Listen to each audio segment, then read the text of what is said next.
Hey you guys, it's Michelle from Glitz to Glam Glitter and Crafts, and today we are going to be talking about getting vibrant colors from an 8550, an Epson 8550, using a MACBOOK, keyword MACBOOK, because I don't understand why this was so hard to find and why it's such a secret. I have asked so many different people who can help me with a MacBook, and all these window users came to help, which I absolutely love. However, for some reason, we don't have the same settings as a Windows user, excuse me. So I'm here today to share everything with you about achieving the most vibrant colors you can get with an Epson 8550 and a MacBook. Check this out. I sublimated this, and nice, right? Vibrant, right? Look at this. Vibrant colors. That's what we're gonna do today. Vibrant. Get this.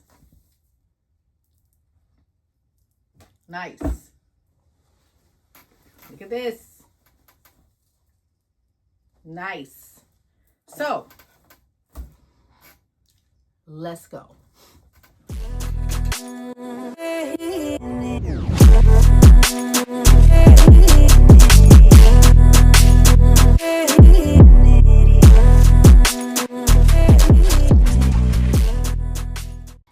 Okay, so I have my prints already ready. So this is printed with the 8550, and I'll show you the images that I have.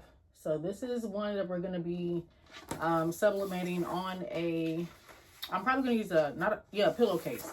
I'm going to use a pillowcase, and then here is the other image. And so I did this so that way you guys can see the different colors. So there's like every color in the rainbow between both of these sheets of paper. So the pillowcase, we can sublimate on both sides, and I'm going to show you how they come out. But before we do that, we are going to talk about these settings. I have no clue. Like I said in the intro, I don't know why this was so hard to find, but I could not find a video to show me the specific settings for a MacBook. So here I am going to lay every single thing out for you, so that way you can achieve the colors that I have. Hopefully this reaches somebody that desperately needs it, because I wasted so much paper, and I do not want you guys to do the same thing. I tried this probably, I don't know, 9 or 10 times, and I was very, very frustrated. However, now it's time for me to show you guys how to do it and not make those same mistakes. And hopefully these settings work for you. So what I want to talk about is, this is going to be a thorough video, because it's the reason why I'm doing this, because there's a little background story. I went to go get some DTF shirts, and when I walked into this guy's office, I was talking to him about getting a DTF printer, and then I was telling him how I converted over the 8550 and that I couldn't get my colors together. And so the second I said that, I looked over to the left and I seen a color chart on his wall. And when I looked at the color chart, he looked at me and he said, "That's what I was about to tell you." And so I'm like, "What?" And so he's like, "Well, what you need to do is you need to print out a color chart, and then you need to sublimate that color chart on a substrate." So I chose to sublimate it on a pillowcase and a towel. So when I sublimated it on the pillowcase, he was telling me that I need to pay attention to how the colors look. Now, they won't be exactly spot on, but they are very, very close. Like, very close. So he was telling me that I need to look at the color codes, and whatever color I'm trying to match up with, I need to use the color that is sublimated on that pillowcase. So what I did was, that made sense though, because what I was seeing on the screen wasn't reflecting exactly what I was looking at. However, once I got my colors together, it actually does reflect what I see on the screen. Thank God. But For those of you that are having like a little bit of trouble with that and want to make sure that you are using the exact color that's going to come out once it's sublimated, this is like the perfect little cheat code for you. So here we go. Once I got my colors together, this is how it's sublimated on a pillowcase. Okay. And then this is how it's sublimated on a towel. So that's how I knew. So, you know, like the pillowcase is way thinner than the towel. So I was like, as long as those colors still look the same, I'm good. So they look really good on the towel also. And it reflects what I seen on the screen. So this is what I did. And I highly suggest that you do this to make sure you're achieving the colors that you really want. Now, like I said, I'm going to share my settings and hopefully it works for you guys. But I'm going to give you a cheat code to use so that way you can figure out if this is working for you or not. And if you're not using the 8550, maybe this can help you achieve the colors that you want with whatever settings that you choose to use. Maybe my settings don't work for a Epson that's not an 8550. I don't know, but I have the 8550. So let's get into it and let me show you the difference between, I threw away the other pillowcase. Damn it. I wanted to show you guys the other pillowcase that I had because them colors were awful. And like I said, I tried this like 9 times, 9 or 10, maybe almost 15 times. So here we go. Okay. So the first thing I did was I found a color code chart. Now I will have this in the description of where I got the chart from, but this is how it looks. So this is what I printed out, and this is what I will use as a reference. Now this is exactly what he told me to do. So what I did was I printed it out on a 13x19 sheet of paper, and I just started using different combinations of settings to achieve what I got here. Now on this side, I'm just going to show you one example of a bad setting that I use so you can see the difference in the colors. So on this side, if you can see down here, this is supposed to be red. I don't remember what setting this was. I did write it down on the other pillowcases that I used. However, like I said, I threw them away and I don't know why I did that. Well, I know why I did it, but I wasn't expecting to make a video like this, so whatever.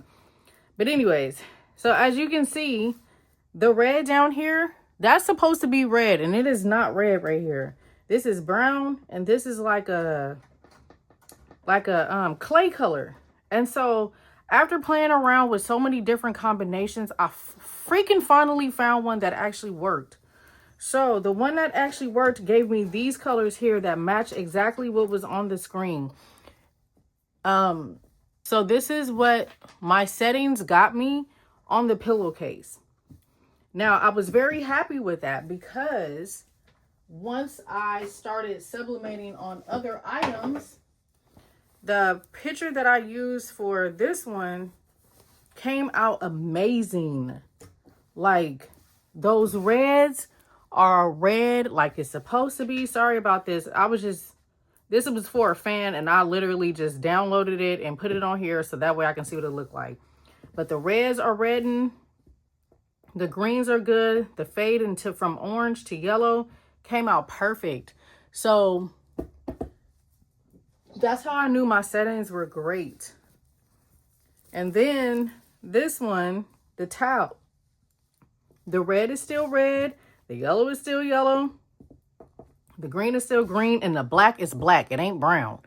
So, as you can see, I finally found a great combination. So let's get into the combination. Now, there's 2 different things that you have to do in order to achieve a good, in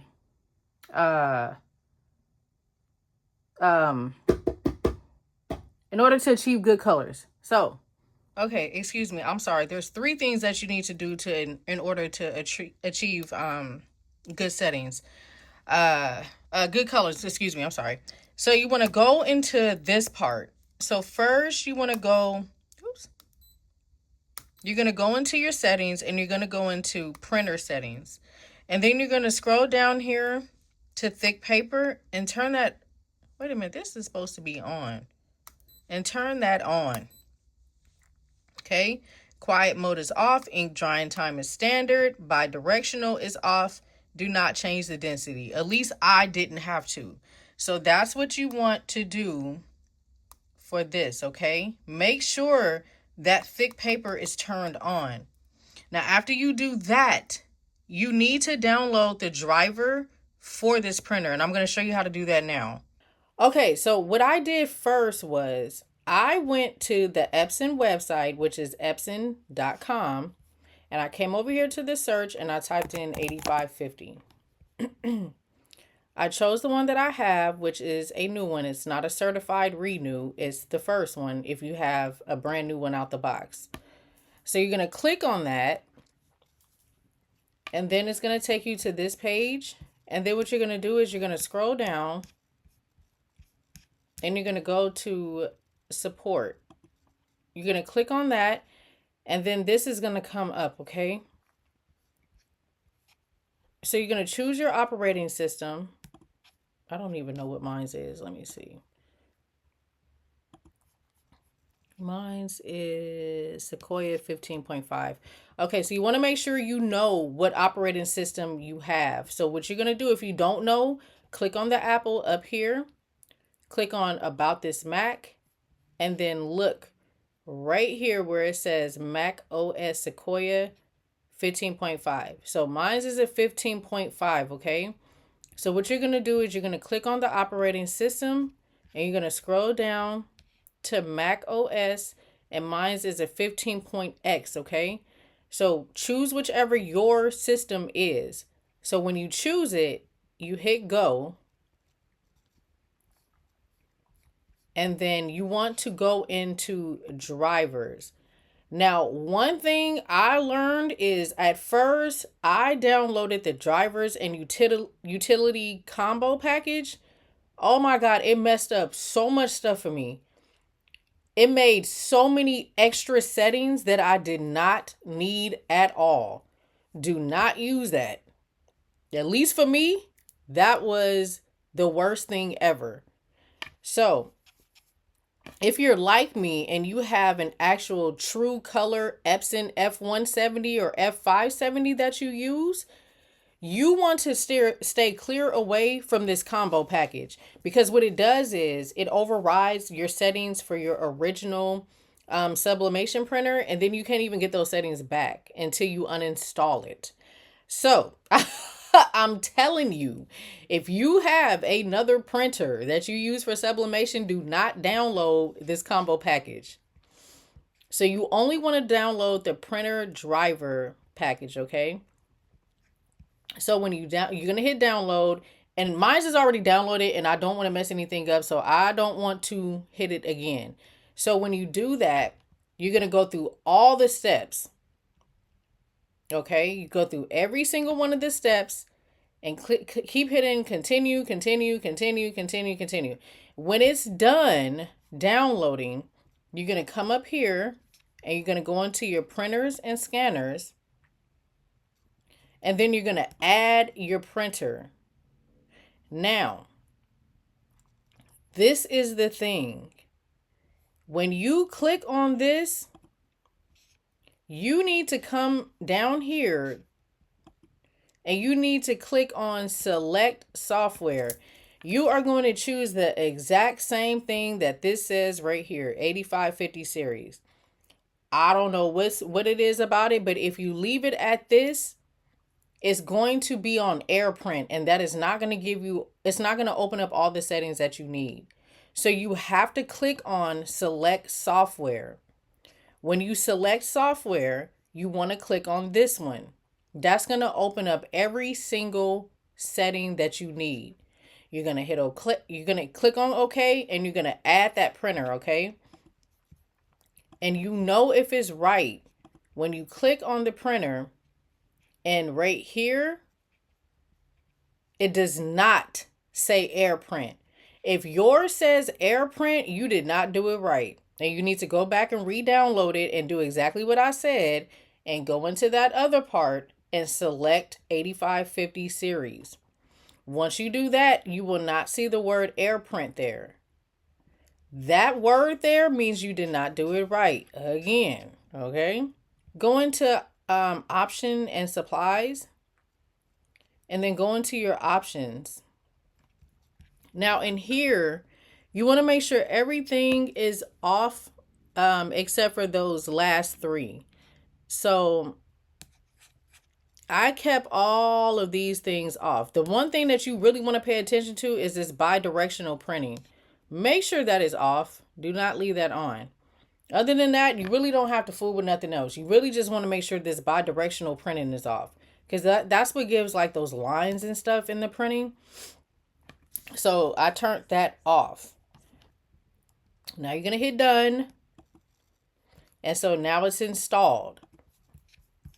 Once it's installed, you're going to go to where you print. So I print out of Photoshop. I'm going to show you what the settings are for Photoshop. I have not tried to print out Silhouette or Infinity or whatever that other Affinity. I don't know what it's called.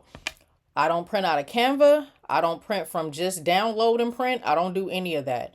However, I will open it up now and see if it gives me the same exact settings. So this is one of the pictures that I'm going to use. So let me see. Let me just see if it actually, if you can do that. Because I honestly don't even know. Let me see. So we got the color matching, Epson, print settings. Okay. So yeah, it actually works for Photoshop, and if you just download, open it up and print, it's going to show you the exact same things. So like I said, since I'm coming out of Photoshop, I'm going to show you here. Okay. So these are the two designs that I'm going to print out. Now, once you have downloaded that driver, everything should pop up like it's supposed to. When you go up here to file and hit print,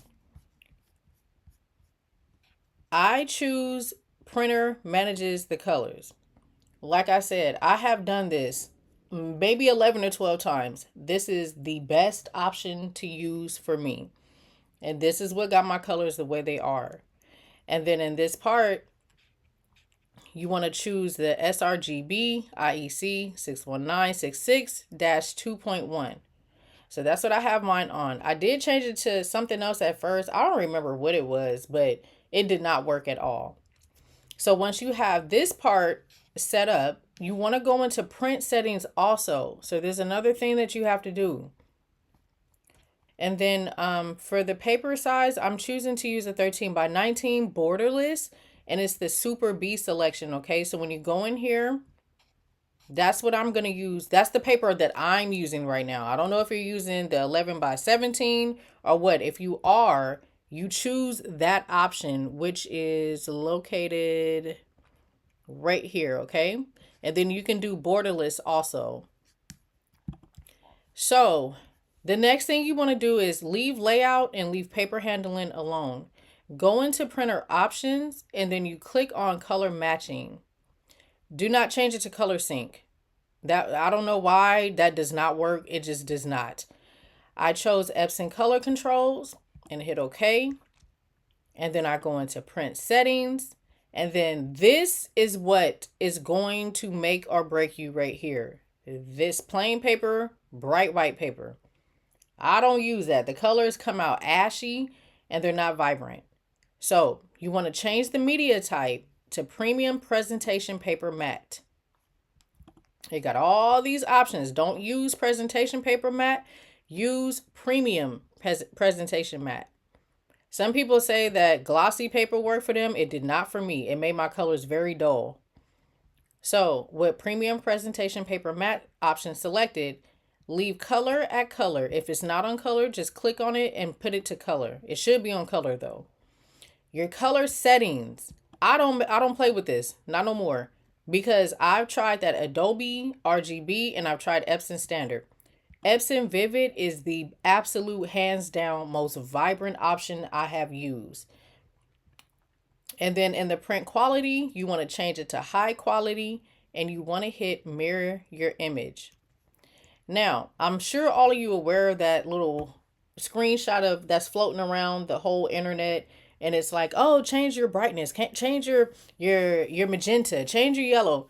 That don't work for me in MacBook. I have changed that several times. I've used different combinations. That does not work. I don't know what the thing is with MacBooks and Windows. I don't know. I don't know how to even explain that because I don't have a Windows. So anyway, I don't change anything in here for that reason.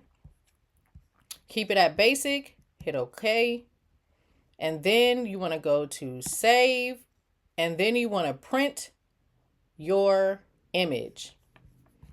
Now, like I said, I printed, let me cancel. I've already printed this. I printed this image and this image.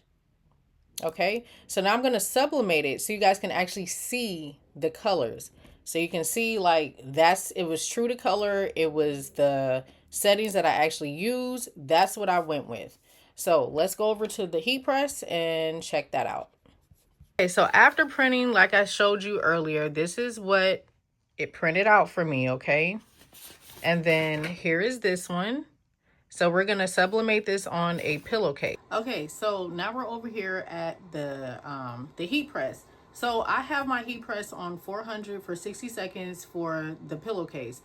I know my camera is at a weird angle. I'm sorry. The room seems big enough until it's time for me to record. But anyway.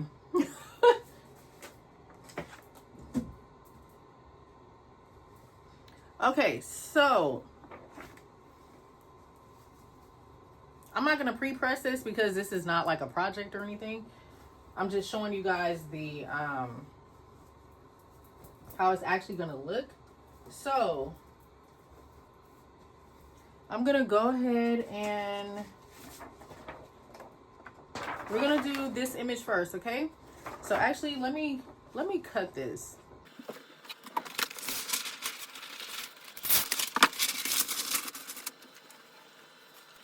Okay, I have both images on here, so I'm just gonna go ahead and press.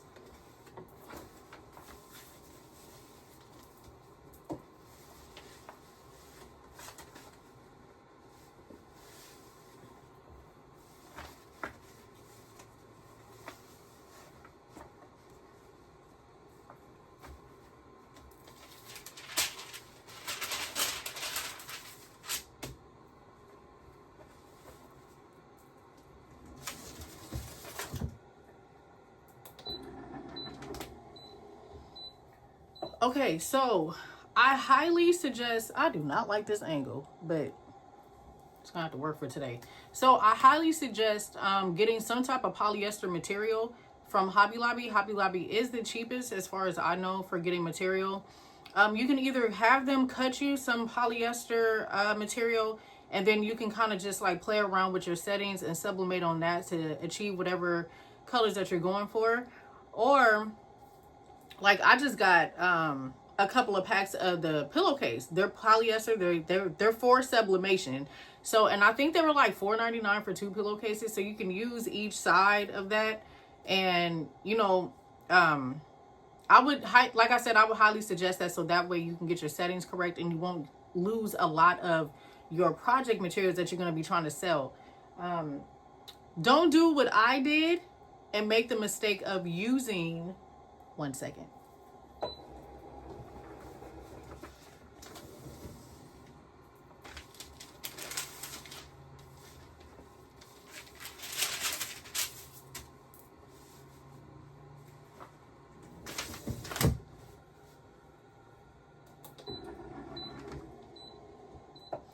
Okay, so don't do what I did and make the mistake of using my 13 by 19 paper for practicing my sublimation. I would highly suggest grabbing, or if you already have some 8.5 by 11 paper, and sublimating and printing from those sheets, because the reason why we all went and got an 8550 is for bigger prints. That 13 by 19 paper is not cheap, so I do not suggest wasting it. I would use 8.5 by 11. They do have some of that paper at Hobby Lobby for you to grab. They have 8.5 by 11 and they have 8.5 by 14. I suggest practicing with 8.5 by 11.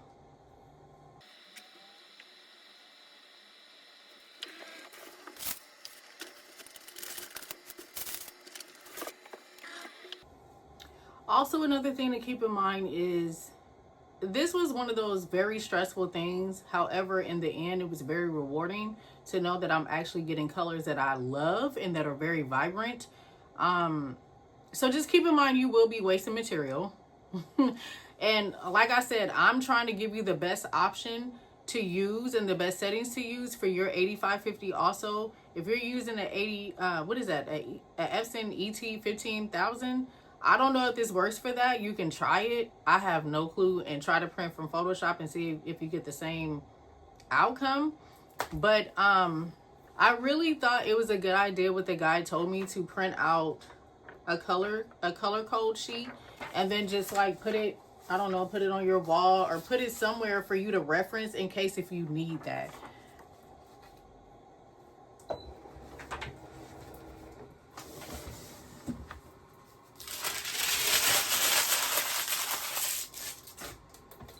Okay, I'm going to turn that off because I'm not doing nothing else today but this video. So let's go ahead and do the reveal.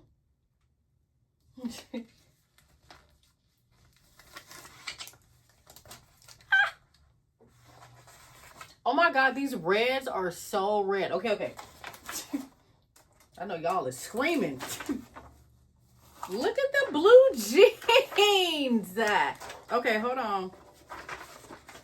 So you know, as I always say, if you can see the image coming through your paper, that means you sublimated correctly, okay? Y'all, look at. Oh my God. And I'm not using any filter. This is a straight video shoot. No filters. I hate using filters because I like for my customers to see exactly how these colors is going to look. All right, let's do the butterflies. The butterflies. Oh my God. These colors are so pretty. Okay. All right, butterflies here. Okay, look at that. My colors are just extremely vibrant. I freaking love it. Look at the purple. Look at all those colors.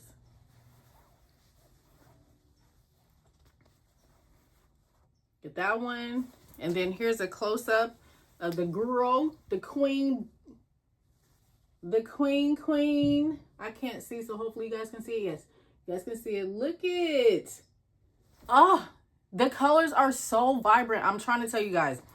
Like I said, I don't know what the deal was with trying to find settings for a MacBook and Photoshop together, but it was annoying. And I was this close to taking that printer back. I was like, you know what? I ain't about to deal with this. Like, I really want a Sawgrass 1000 or whatever it is. But it costs a lot. It's like $1,800. So I was just like, well, let me get something to convert until I make enough for me to buy a Sawgrass. I might just put it on Sezzle. But no, seriously. I'm trying to tell you. Oh, I thought I wasn't recording. My bad.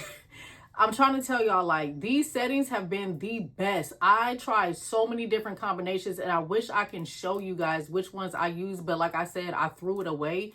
But it took me about 11 tries to get here.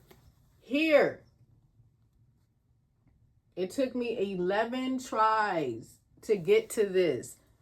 The red is red. The orange is orange. The green is green. The blue is blue. Check it out for yourself. And please like, comment, subscribe. I will always give you guys tips. Anything I find out, you'll find out. I am not a gatekeeper, nor do I plan on being. I hate gatekeepers. Well, I don't hate them. I dislike their mindset. I'm working on that. But anyways, like, comment, subscribe. Let me know. Let me know in the comments how this worked for you. And like I say to everybody, I'm always open for helping. You can always find me on Instagram at glitz_2_glam_. And you can see it right here. Right there. You can follow me on Instagram and send me a message there. I'm more than happy to help anybody out. If I can help you, I will. So once again, like, comment, subscribe, turn your alerts on, and let me know. I'll check you guys out next time. Bye.